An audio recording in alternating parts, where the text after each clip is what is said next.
At ayun na nga, dahil nga maaga kami nag-setup, 30 minutes lang, kaya maaga rin kaming magbabaklas dahil mabilis lang talaga yung event dito pag sa mga ganitong fast food ang setup natin. Sus, napakabilis lang talaga.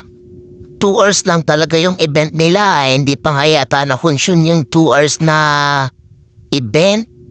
Pagkatapos ng konting program, kumain, and then nung kumain, konting picture-picture lang. Pag ganun talaga yung event, sobrang bilis talaga matapos. Kasi nga, marami pang susunod na event pag mga ganyang venue. Pero okay naman, sulit naman, natuwa naman din si client namin. Nagpasalamat din naman siya. Ang sabi niya pa nga, by August, kung kami uli ang makukuha niya, sana kami uli ang makukuha niya pagka nag 1 year old yung anak niya.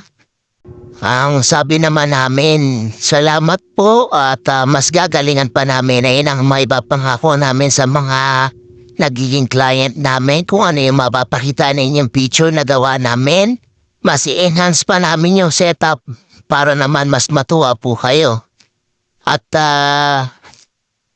sa mga gustong magpabook, pwede kayong magpabook sa amin. Pwede mag-message sa amin, KQ Event Styling. Nandiyan naman yung page.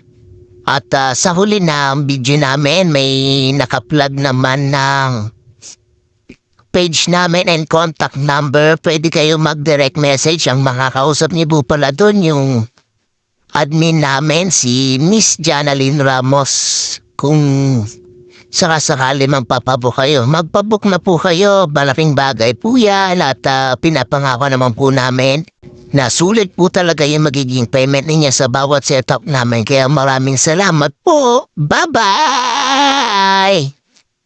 KK Ben Styling, salamat!